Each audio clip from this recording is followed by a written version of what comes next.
Hello everyone, welcome to read chemistry 180। আজকে আমাদের topic হচ্ছে d and f block elements.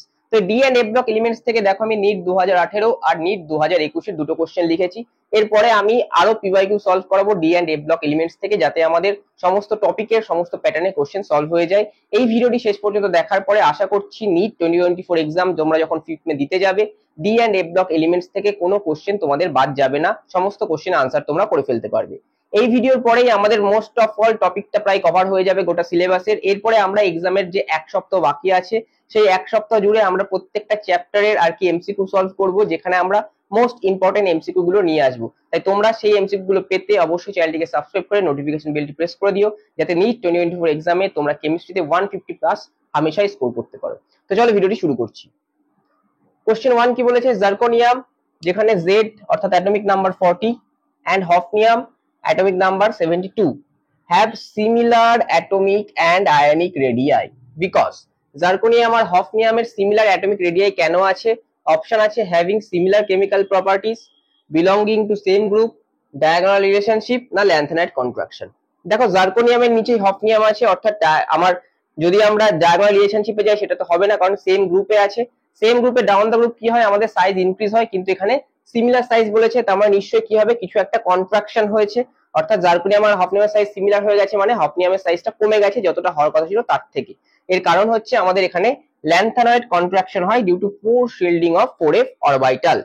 Next, match list 1 with list 2। দেখো list 1 এ কি আছে, মেটাল আয়ন্স দেওয়া আছে, আর লিস্ট 2 তে ম্যাগনেটিক মোমেন্টস দেওয়া আছে। তাহলে এক্ষেত্রে আমাদের কি হবে, নাম্বার অফ আনপেয়ার্ড ইলেকট্রনস আমাদের কাউন্ট করতে হবে। তাহলে নাম্বার অফ আনপেয়ার্ড ইলেকট্রনস যদি n হয়, তাহলে সেক্ষেত্রে আমাদের ম্যাগনেটিক মোমেন্ট হয় √n ইন্টু n+2। তাহলে এখানে আমরা প্রত্যেকের আনপেয়ার্ড ইলেকট্রন বার করব, তাহলে খুব সহজেই কিন্তু আমরা এই ম্যাগনেটিক মোমেন্ট পেয়ে যাব। দেখো CO3+ এ কতগুলো আনপেয়ার্ড ইলেকট্রন আছে, কি করে বার করব? আমরা খুব সহজেই জানি কোবাল্ট কি, কোবাল্টের অ্যাটমিক নাম্বার হচ্ছে 27, তাহলে কোবাল্ট 2+ হবে আমাদের D7। তাহলে কোবাল্ট 3+ কত হবে, 3+ হবে D6। তাহলে এটা হয়ে গেল আমার D6। আমি ফার্স্টে ডি অরবিটালের যে ইলেকট্রন নাম্বার আছে সেটা বার করব। সিমিলারলি ক্রোমিয়াম 3+ বলেছে, ক্রোমিয়াম কত আছে, ক্রোমিয়াম আছে আমাদের 24। তাহলে ক্রোমিয়াম 2+ কত হওয়ার কথা, D4। এই যে আমরা এখানে 7 দেখছি, এখানে 4 দেখছি, তাহলে এটা D4 হওয়ার কথা। তাহলে ক্রোমিয়াম 3+ কত হবে, ক্রোমিয়াম 3+ হবে D3, একটা ইলেকট্রন কমে যাবে। তাহলে এটা হবে আমাদের D3। Fe কত হয়, Fe হয় 26, Fe 26 হয়, তাহলে 2+ হওয়ার কথা কত, D6। তাহলে 3+ হবে, একটা ইলেকট্রন কমে যাবে D5। নিকেল কত, নিকেল 28, তাহলে নিকেল 2+ হবে D8। তাহলে এটা 26, এটা আমাদের 24, এটা আমাদের 27। এবার D6 মানে কি, D6 মানে ডি অরবিটালে 5টা যে অরবিটাল আছে ডি তে, সেখানে প্রত্যেকটা একটা একটা করে ভরে গেছে, তারপরে আবার ফার্স্টে গিয়ে আবার ভরেছে। তাহলে আনপেয়ার্ড ইলেকট্রন কটা আছে, আনপেয়ার্ড ইলেকট্রন এখানে আছে 4টে। D3 মানে একটা একটা করে আছে, তাহলে n ইকুয়াল টু কত হবে 3। D5 মানে কত হবে, n equal to 5। R D8 মানে কি, 5টা ফার্স্টে ভরে গেছে, তারপরে আরো 3টে ভরেছে, তাহলে আনপেয়ার্ড কটা আছে, 2টো আছে। এবার আমাদের n ইকুয়াল টু 4 হলে সেক্ষেত্রে কি হবে, √n ইন্টু n+2, তাহলে 4 ইন্টু 4+2, তাহলে √24 হবে। এইটা n ইকুয়াল টু 4 হলে হবে √24। n ইকুয়াল টু 3 হলে কত হবে, √3 ইন্টু 3+2, তাহলে √15 আসবে এটা। নেক্সট, আমাদের n ইকুয়াল টু 5 আছে, তাহলে কত হবে, √5 ইন্টু 5+2, তাহলে এটা আসবে √35। আর n ইকুয়াল টু 2 থাকলে কত হবে, √2 ইন্টু 2+2, দ্যাট ইজ √8। তাহলে এক্ষেত্রে আমার √8 আসবে। তাহলে n ইকুয়াল টু 4 থাকলে আসছে আমাদের কত, √24, তাহলে a এর সঙ্গে আসছে 4। নেক্সট, n ইকুয়াল টু 3 থাকলে আসছে কত আমার, এটা 3 5 15, তাহলে b এর সঙ্গে হবে 5। Fe3+ মানে D5, 5 এর সঙ্গে কত আছে, √35, তাহলে c এর সঙ্গে হবে 2। আর এক্ষেত্রে 2 আছে, 2 থাকলে কত আছে, √8, তাহলে এটা হবে 1। তাহলে a এর সঙ্গে 4, দেখো দুটো আছে, b এর সঙ্গে 5, c এর সঙ্গে 2, আর d এর সঙ্গে 1। Option A is the correct answer. এটা এইভাবে না দিয়ে আমাদের কিন্তু পয়েন্টেও দিতে পারতো। পয়েন্টে দিলে কি করব আমরা, দেখো খুব সোজা নিয়ম, এটা যদি 4 থাকে তাহলে সেক্ষেত্রে আমি কত পেয়েছি, 4 এর জন্য আমি √24 পেয়েছি, তাহলে এটা আমাদের আসবে 4.90। √15 মানে n ইকুয়াল টু কত 3, তাহলে এটা আসবে আমাদের 3.87। n ইকুয়াল টু 5 থাকলে কত পেয়েছি, √35, এটা আসবে 5.92। আর n ইকুয়াল টু 2 মানে কত পেয়েছি, √8, এটা আসবে 2.83। আর n ইকুয়াল টু 1 থাকলে √3 হয়, এটা আসবে 1.73। অর্থাৎ খুব সহজেই n ইকুয়াল টু 1 থাকলে 1 পয়েন্ট সামথিং, 2 থাকলে 2 পয়েন্ট সামথিং, 3 থাকলে 3 পয়েন্ট সামথিং, 4 থাকলে 4 পয়েন্ট সামথিং, 5 থাকলে 5 পয়েন্ট সামথিং। দেখো পয়েন্টগুলো বেড়ে যাচ্ছে, 73, 83, 87, 90, 92। এইভাবে কিন্তু আমরা ম্যাগনেটিক মোমেন্টের কোশ্চেন খুব সহজে করে ফেলতে পারবো ডি অ্যান্ড এ ব্লক এবং কোঅর্ডিনেশন থেকে। তো পরের টপিকগুলো আমি তোমাদের বলছি ডি অ্যান্ড এ ব্লক। তো পরের টপিকগুলো আমরা দেখে নেব। দেখো তিনটে নিটের কোশ্চেন নিয়ে এসেছি আমি। ফার্স্টে কি বলছে, in neutral or faintly alkaline medium KMnO4 oxidizes iodide into iodate. The change in oxidation state of Mn কত হবে? তাহলে আয়োডাইড কে আয়োডেটে নিয়ে যাচ্ছে ফেইন্টলি অক্সিডাইজিং, ফেইন্টলি অ্যালকালাইন অর নিউট্রাল মিডিয়ামে। তো একটা জিনিস মনে রাখবে, আমরা মনে রাখবো ব্যান, BAN ব্যান 153, এটা হচ্ছে আমাদের B for basic, A for acidic, আর N for neutral or faintly alkaline. আর এই নিচের যেটা সেটা হচ্ছে চেঞ্জ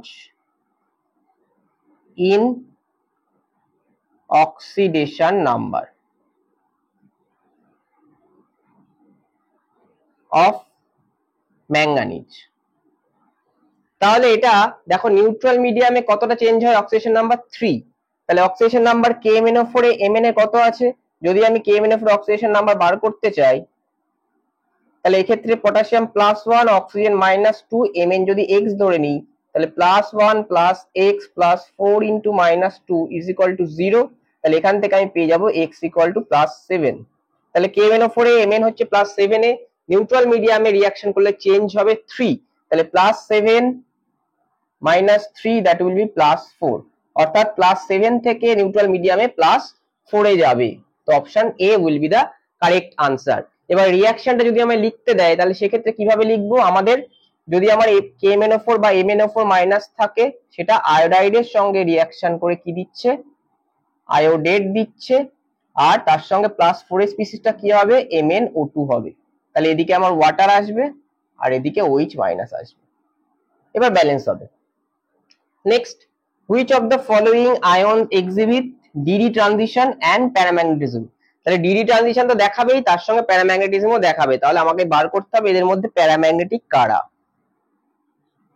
দেখো এখানে যদি বার করতে চাই, ক্রোমিয়ামকে x ধরবো, তাহলে x + 4 × -2 = -2, তাহলে x = আসছে +6, অর্থাৎ ক্রোমিয়াম +6 স্টেটে আছে। তাহলে সবগুলো ইলেকট্রনই ছেড়ে দিয়েছে, তাহলে n = কত হবে, 0। কোনো রকম আনপেয়ার্ড ইলেকট্রন নেই, তাহলে এটা কি হবে, এটা ডায়াম্যাগনেটিক হবে। প্যারাম্যাগনেটিক মানে কি, আনপেয়ার্ড ইলেকট্রন থাকবে। নেক্সট Cr2O7 2-, তাহলে x, তাহলে 2x, ক্রোমিয়াম যদি x ধরে নিই, তাহলে 2x + 7 × -2 = -2, তাহলে 2x = কত আসবে, +12, x = আবার আসছে দেখো +6। তাহলে এখানেও ক্রোমিয়াম +6 স্টেটে আছে, তাহলে এক্ষেত্রেও n = 0 আসবে এবং এটাও আমার কি হবে, ডায়াম্যাগনেটিক হবে। নেক্সট MnO4-, এটাও যদি x ধরে নিই, তাহলে x + 4 × -2 = -1, তাহলে x = কি আসছে, +7। তাহলে ম্যাঙ্গানিজ 7টা ইলেকট্রনই থাকে আউটার মোস্ট শেলে, 7টাই ছেড়ে দিয়েছে, তাহলে এক্ষেত্রেও কি আসবে, n = 0, তাহলে এটা আমার কি হবে, ডায়াম্যাগনেটিক হবে। নেক্সট ম্যাঙ্গানিজকে যদি x ধরে নিই, তাহলে x + 4 × -2 = -2, তাহলে x = আসবে +6।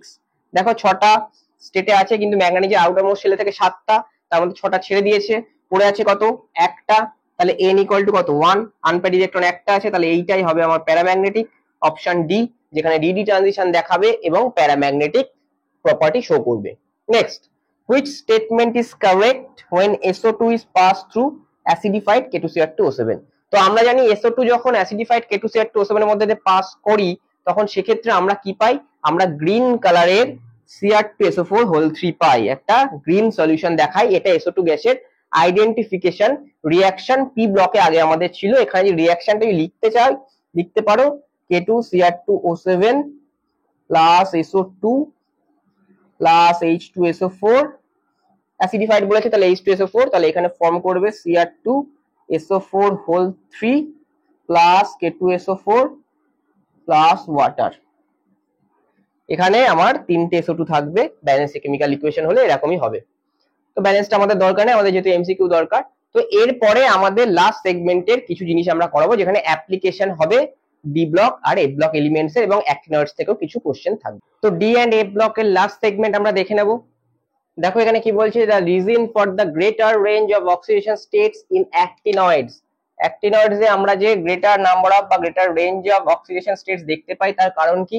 Option A actinoid contraction, option B 5F 6D and 7S levels having comparable energies, option C 4F and 5D levels being close in energies, option D the radioactive nature of the actinoids। এক্ষেত্রে আমরা variable বা greater range of oxidation number দেখতে পাই, তার কারণ এখানে maximum number of electrons bonding A participate করে। সেটা কখন পসিবল হবে? যখন অরবিটাল গুলোর এনার্জি আমার সিমিলার রেঞ্জে হবে, তাহলে এক অরবিটাল থেকে আরেক অরবিটালে ইলেকট্রন সহজেই জাম্প করতে পারবে। তো option B will be the correct answer. শেষ কোশ্চেন হচ্ছে ম্যাচ ক্যাটালিস্ট উইথ প্রসেস। এটা অ্যাপ্লিকেশন অফ ল্যান্থানয়েডস আর অ্যাক্টিনয়েডস যে তোমরা বলতে পারো। সেক্ষেত্রে কি হচ্ছে, আমার এদিকে বাদিকে ক্যাটালিস্ট দেওয়া আছে, ডান দিকে প্রসেস দেওয়া আছে। V2O5 ভ্যানাডিয়াম পেন্টঅক্সাইড, এটা আমরা কি জানি, এটা oxidation of SO2 in the manufacture of H2SO4। এই প্রসেসটাকে বলা হয় কন্ট্যাক্ট প্রসেস। তাহলে এই কন্ট্যাক্ট প্রসেসে আমাদের ক্যাটালিস্ট হচ্ছে ভ্যানাডিয়াম পেন্টঅক্সাইড। তাহলে অপশন এ এর সঙ্গে অর্থাৎ একের সঙ্গে আসবে আর। দেখো একের সঙ্গে এসছে আর। Next TiCl4 plus AlCH3 whole 3, এটা তো পলিমারাইজেশন অফ ইথিলিন। তারপর আর এর সঙ্গে 2 এর সঙ্গে আসবে S। নেক্সট PdCl2, এটা তো আমরা জানি ওয়াকার সিনথেসিস, সেক্ষেত্রে ওয়াকার অক্সিডেশন, ইথাইন থেকে আমাদের ইথানল, তাহলে P। আর নিকেল কমপ্লেক্সের ইউজ হয় পলিমারাইজেশন অফ অ্যালকাইনস, তাহলে এটা 4 এর সঙ্গে কিউ। তো অপশন এ। তো এই দুটো নিট প্রিভিয়াস ইয়ারে দিয়েছিল। তো এই ছিল আমাদের D and A block elements এর আমাদের ওয়ান শট রিভিশন, যেখানে আমরা পিওয়াইকিউ সলভ করলাম টপিক ওয়াইজ। আশা করছি এই প্যাটার্নের উপরই এইবার তোমাদের কোশ্চেন আসতে পারে নিট 2024 এক্সামে। তোমরা যেই মেইন গুলো কিন্তু প্রিভিয়াস ইয়ার একটু দেখে যেতে পারো। ভিডিওটি যদি ভালো লাগে অবশ্যই লাইক করো, বন্ধুদের সঙ্গে শেয়ার করো, আর কমেন্ট বক্সে জানাতে ভুলো না কোন টপিক উপর ভিডিও বানালে তোমাদের উপকার হবে। আর অবশ্যই চ্যানেলটিকে সাবস্ক্রাইব করে নোটিফিকেশন বেলটি প্রেস করে দাও, যাতে আগামী দিনে আমি যখন এমসিকিউ এর ভিডিও আনবো গোটা এক সপ্তাহ জুড়ে তোমরা সেই ভিডিওগুলো দেখে নিজেদের প্রিপারেশন স্ট্রং করতে পারো। নমস্কার।